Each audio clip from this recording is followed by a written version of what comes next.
नमस्कार, मंडल news bulletin में आपका स्वागत है। आइए पेश करते हैं आज के कुछ प्रमुख व मुख्य समाचार। अब तक यदि आपने मंडल न्यूज के इस चैनल को लाइक व सब्सक्राइब नहीं किया है तो जल्द से जल्द इस चैनल को लाइक व सब्सक्राइब जरूर कर दें।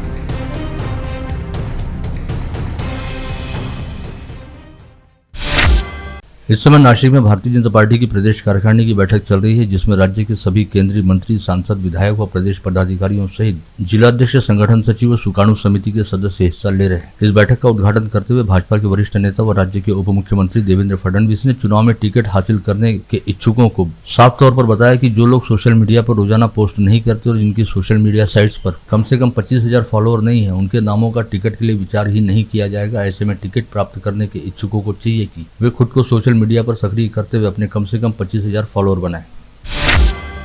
अमरावती स्नातक विधान परिषद सीट के चुनाव में भाजपा प्रत्याशी रंजीत पाटिल की पराजय का पोस्टमार्टम होने जा रहा है, जिसे लेकर भाजपा के प्रदेश नेतृत्व ने विस्तृत रिपोर्ट मांगी है। साथ ही डॉक्टर पाटिल की हार के कारणों को खोजने के लिए पार्टी के प्रदेश उपाध्यक्ष सुनील करजतकर की एक सदस्यीय जांच समिति भी नियुक्त की गई है। ग्रामीण परिसर के नागरिकों की समस्याओं व सरकारी स्तर पर कार्यों आदि के बारे में प्राप्त होने वाले ज्ञापनों व आवेदनों पर जल्द गति से कार्रवाई होने के उद्देश्य से जिला स्तर पर जिलाधीश कार्यालय में मुख्यमंत्री सचिवालय स्थापित किया गया है, जिससे जिला स्तर पर आ रही समस्याओं का जल्द गति से निपटारा किया जाएगा। जिला मध्यवर्ती सहकारी बैंक की सभी 93 शाखाएं आज से 16 फरवरी तक बंद रखी गई हैं। इस बारे में जिलाधिकारी व जिला उपनिबंधक कार्यालय को भी पहले ही सूचित कर देने से और सभी शाखाओं में नोटिस लगाकर बाकायदा पहले ही खातेदारों को इतला कर देने का दावा बैंक के अधिकारियों द्वारा आज मंडल न्यूज के साथ बातचीत में किया गया। मनपा के सुखली स्थित कंपोस्ट डिपो से होने वाले प्रदूषण के चलते 1 अप्रैल 2020 से 31 अगस्त 2022 तक महाराष्ट्र राज्य प्रदूषण नियंत्रण बोर्ड द्वारा अमरावती महानगर पालिका पर लगाए गए 2 करोड़ 40 लाख रुपए की जुर्माने की शेष 90 लाख रुपए की जुर्माने की रकम 1 माह के भीतर महाराष्ट्र प्रदूषण नियंत्रण मंडल को सौंपने के निर्देश पुणे स्थित हरित लवाद ने मनपा को दिए हैं। इस फैसले के साथ ही हरित लवाद ने लॉकडाउन के समय 6 माह के जुर्माने के तौर पर लगाए गए 30 लाख रुपए की जुर्माने को माफ करते हुए महानगर पालिका को राहत दी। बडनेरा रेलवे स्टेशन के प्लेटफॉर्म पर जाने के लिए निर्मित किया गया नया पाथवे ब्रिज पूरी तरह तैयार होने के बाद इसे विगत 4 दिनों से यात्रियों के लिए खुला कर दिया गया है। नया ब्रिज शुरू हो जाने के चलते अब पुराने ब्रिज को बंद कर दिया गया है और अब यहां पर नए प्लेटफॉर्म का निर्माण व विस्तार करने की प्रक्रिया शुरू हो गई है। पूर्व विधान परिषद सदस्य बीटी देशमुख ने पुरानी पेंशन योजना को लेकर सरकार पर काफी कड़े हमले किए। साथ ही दावा किया कि पेंशन फंड से न केवल समस्या का निदान हो जाएगा बल्कि धन का पहाड़ उपलब्ध होगा, जिससे सरकार काफी विकास कार्य कर सकेगी। उन्होंने अपनी विस्तृत राय नूटा के बुलेटिन आलेख में रखी। महाराष्ट्र के सभी अकृषि विद्यापीठी व महाविद्यालयीन शिक्षकेतर कर्मचारियों के संगठनों ने अपनी विभिन्न प्रलंबित मांगों को लेकर विविध चरणों में आंदोलन शुरू किया है। आंदोलन का पहला चरण 2 फरवरी से शुरू हुआ और विद्यापीठ की परीक्षाओं के कामकाज पर बहिष्कार डाला गया है। संत गाडगेबाबा अमरावती विद्यापीठ के बायोटेक्नोलॉजी विभाग प्रमुख प्रसाद वाडेगांवकर का विद्यापीठ के कुलगुरु प्रमोद येवले द्वारा प्रकुलगुरु के पद पर चयन किया गया है। ऐसे में प्रसाद वाडेगांवकर अब अमरावती विद्यापीठ के नए प्रकुलगुरु होंगे और उनका कार्यकाल प्रभारी कुलगुरु के कार्यकाल के अंतिम दिन तक अथवा अगले आदेश तक रहेगा। गर्मी के मौसम में होने वाली पानी की समस्या को देखते हुए पूर्व जिला पालक मंत्री तथा तिवसा निर्वाचन क्षेत्र की विधायक यशोमती ठाकुर की अध्यक्षता में एक समीक्षा बैठक ली गई। इस बैठक में विधायक यशोमती ठाकुर ने तिवसा तहसील के नागरिकों को जल किल्लत से तकलीफ न होने पाए इस हेतु कदम उठाने के निर्देश दिए।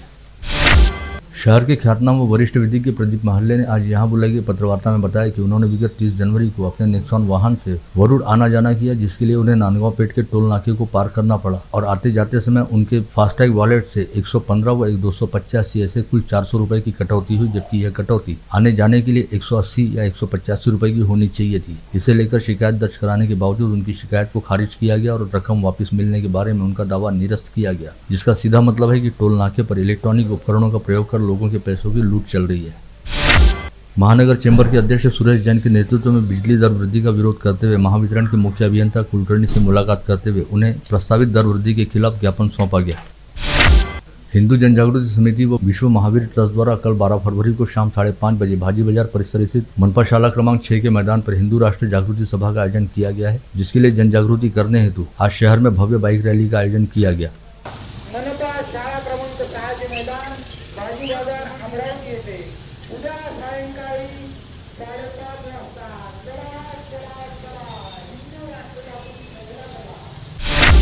देश की नई शिक्षा नीति को ध्यान में रखते हुए मूलतः भारतीय और इन दिनों अमेरिका में रहने वाले श्री नारायण चांडक ने विद्यार्थियों के सर्वांगीण विकास हेतु जी लाइफ उपक्रम तैयार किया है, जिसका मणिबाई गुजराती हाईस्कूल के विद्यार्थियों और शिक्षकों द्वारा संयुक्त रूप से प्रयोग करते हुए विद्यार्थियों के व्यवहार में सकारात्मक बदलाव देखे गए हैं। इस बात को ध्यान में रखते हुए मणिबाई गुजराती हाईस्कूल द्वारा प्रयोग में लाए जा रहे जी लाइफ उपक्रम का लाभ तहसील स्तर के विद्यार्थियों को हो, इस बात के मद्देनजर आज जिले की विभिन्न शालाओं के मुख्याध्यापकों व शिक्षकों हेतु मणिबाई गुजराती हाईस्कूल में जी लाइफ कार्यशाला का आयोजन किया गया था।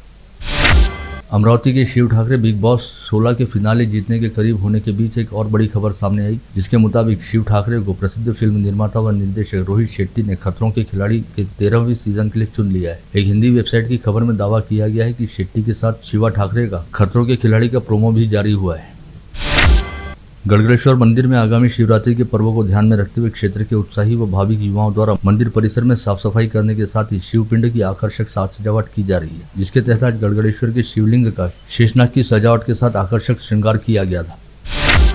देवरंका नगर में शिव पुराण के 5वें दिन गुरु मां चैतन्य मीरा ने श्री कृष्ण उपमन्यु संवाद, प्रणव ध्यान विधि व पंचाक्षर मंत्र का महात्मा समझाते हुए कहा कि शिव प्रभु भक्त के प्यार के भूखे हैं, अतः उन्हें प्रसन्न करने के लिए कुछ नहीं करना होता, बल्कि पूरे भक्तिभाव से उन्हें प्रणाम करना और उनकी वंदना गाना ही काफी है।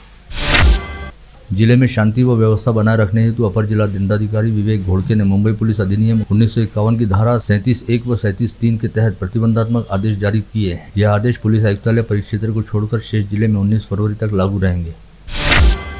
गत रोज शहर पुलिस आयुक्तालय के मुख्यालय स्थित कवायद मैदान पर पुलिस महकमे के सभी पुलिस अधिकारियों और कर्मचारियों हेतु सैनिक सम्मेलन का आयोजन किया गया था, जिसकी अध्यक्षता करते हुए शहर पुलिस आयुक्त नवीन चंद्र रेड्डी ने आयुक्तालय में कार्यरत सभी पुलिस अधिकारियों और कर्मचारियों की महकमे से जुड़ी समस्याओं को सुना और उनका त्वरित निपटारा करने हेतु आवश्यक दिशा निर्देश जारी किए। बिजली ग्राहकों की शिकायत को न सुनने, मीटर उपलब्ध होने के बाद भी नए कनेक्शन देने में टालमटोल करने तथा बिजली ग्राहकों सहित महावितरण के वरिष्ठ अधिकारियों के फोन नहीं उठाने जैसे आरोपों के चलते अमरावती ग्रामीण विभाग अंतर्गत टाकरखेड़ा शंभू में कार्यरत कनिष्ठ अभियंता नीलेश भस्मे को कार्यकारी अभियंता अनिरुद्ध आलेगांवकर ने सेवा से निलंबित किया है। स्वाभिमानी शेतकरी संगठन के प्रदेश प्रमुख रविकांत तुपकर ने आज सुबह 11 बजे बुल्ढाना जिलाधीश कार्यालय के सामने अचानक ही पुलिस की वर्दी में प्रकट होकर खुद पर पेट्रोल डालकर आत्मदहन करने का प्रयत्न किया। इस समय पुलिस की सतर्कता के चलते इस आत्मदाह के प्रयास को असफल करने के साथ ही रविकांत तुपकर को पकड़ लिया गया। पश्चात उनके समर्थकों के गुस्साए जाने पर पुलिस ने हल्का बल प्रयोग करते हुए उन्हें शांत व तितर बितर किया।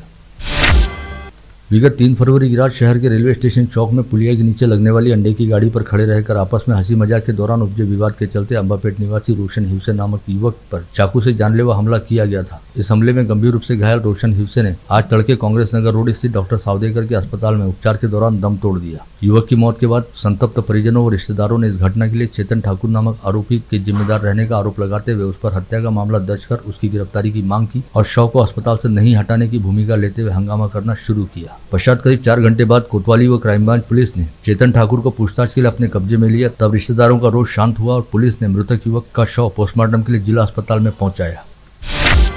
वलगांव रोड स्थित अलाजीज फंक्शन हॉल की पार्किंग में गत रोज एक अजीबोगरीब हादसा घटित हुआ, जब पार्किंग में खड़े अपने दुपहिया वाहन पर बैठकर हेडफोन लगाते हुए गाने सुन रहे मोहम्मद नौशाद उर्फ गोलू नामक 22 वर्षीय युवक को 22 चक्का ट्रक ने सड़क से पार्किंग में आकर जोरदार टक्कर मारते हुए कुचल दिया। इस हादसे में बुरी तरह घायल हुए मोहम्मद नौशाद को तुरंत इलाज के लिए इरविन अस्पताल में भर्ती किया गया, जहाँ पर उसकी मौत हो गई। इरविन चौक स्थित पुंडलिक बाबा प्रशासकीय महाविद्यालय के व्यवसाय संचालक बालकृष्ण अढ़ाऊ द्वारा अपने कॉलेज में पढ़ने वाले अनुसूचित जाति के एक विद्यार्थी के साथ कॉलेज की फीस नहीं भरने को लेकर जातिवाचक गाली गलौज की गई। इसे लेकर संबंधित विद्यार्थी द्वारा कोतवाली थाने में शिकायत दर्ज कराई गई, जिसके आधार पर बालकृष्ण अढ़ाऊ के खिलाफ एट्रॉसिटी एक्ट के तहत मामला दर्ज किया गया। वरोड पुलिस थानांतर्गत 7 फरवरी को घटित घरफोड़ी के मामले की जांच करते हुए ग्रामीण अपराध शाखा के दल ने मध्य प्रदेश के पांडुता निवासी कुंदन कालूसी नामक कुख्यात चोर को धर दबोचा, जिससे की गई पूछताछ के दौरान चोरी की करीब 12 वारदातों की गुत्थी सुलझाने में सफलता मिली। साथ ही आरोपी के पास से चोरी की वारदातों में प्रयुक्त मोटरसाइकिल सहित 3,16,000 रुपए का माल भी बरामद हुआ। धामनगांव रेलवे में रेती तस्करी के साथ ही गौण खनिज की चोरी से संबंधित मामलों में नायब तहसीलदार नामदेव गडलिंग के नेतृत्व में की गई 2 अलग अलग कार्रवाइयों में रेती तस्करी व गौण खनिज के मामले पकड़े गए।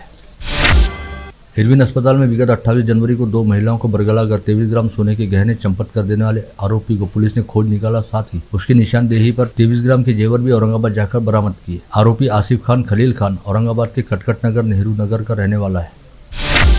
सिटी कोतवाली पुलिस की टीम ने वाहन चोरी के मामले में आरोपी जावेद खान जमील खान नामक बडनेरा निवासी आरोपी को दबोचकर उसके पास से चोरी के 4 वाहन बरामद किए। अंजनगांव सुरजी शहर के संवेदनशील क्षेत्र में रहने वाले पानटाई में रास्ते से गाजे बाजे के साथ जाने वाली विवाह की बारात में महिला का वीडियो शूट करने वाले लड़के को फटकारा, जिसकी वजह से यहां पर दो समूहों के बीच जमकर मारपीट हुई। धारनी के कपास व्यापारी मोहसिन अब्दुल सिराज ने दर्जनों किसानों से लाखों रुपए का कपास खरीदा, लेकिन दी गई मोहलत के बाद किसानों को उनकी कपास के एवज में रुपए नहीं दिए। साथ ही आज यह व्यापारी अपनी दुकान बंद कर फरार हो गया। यह बात समझ में आते ही सभी किसान पुलिस थाने पहुंचे और मोहसिन के खिलाफ धारनी पुलिस थाने में शिकायत दर्ज कराई गई।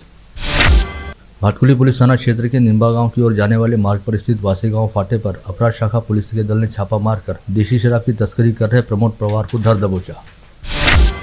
धारनी तहसील के काटखुम चुरनी में 4 आरोपियों ने पति पत्नी की पत्थर से कुचलकर हत्या करने का प्रयास किया। इसका सनसनीखेज वीडियो वायरल होने के बाद अच्छी खासी खलबली मची है। पति पत्नी गंभीर रूप से घायल है, जिन पर इलाज जारी है।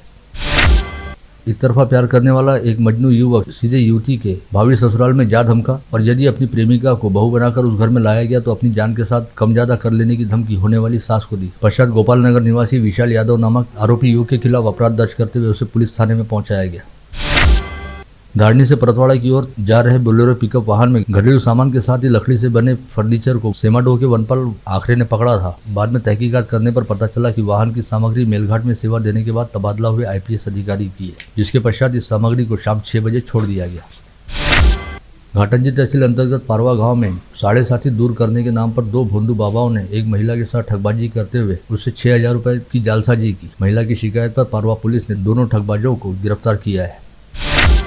बुल्ढाना जिले के हिवरा आश्रम स्थित बस स्टॉप के सामने हुए भीषण हादसे में एक विद्यार्थी की मौत हो गई। मृतक की शिनाख्त पांडुरंग खड़से के तौर पर हुई है, जो कॉलेज से अपने दुपहिया पर सवार होकर घर जा रहा था। हिवरा बस स्टॉप के सामने उसका दुपहिया वाहन स्लिप हो गया। इसी समय दूसरी ओर से आ रहे तेज रफ्तार टेम्पो वाहन ने उसे जोरदार टक्कर मारी, जिसमें करण खड़से गंभीर रूप से घायल हुआ और अस्पताल में इलाज के दौरान उसकी मौत हो गई। इसी समय कक्षा 10वीं में पढ़ने वाला शुभम गिरी अपनी साइकिल से घर जाने निकला, जिसे इसी टेम्पो ने टक्कर मारी, जिसकी वजह से शुभम गिरी भी साइकिल से नीचे गिरकर गंभीर रूप से घायल हुआ। आप देख रहे थे मंडल न्यूज बुलेटिन। हमारे चैनल को लाइक करें, शेयर करें और हाँ, सब्सक्राइब करना ना भूलें। कल होगी आपसे फिर मुलाकात, तब तक के लिए धन्यवाद।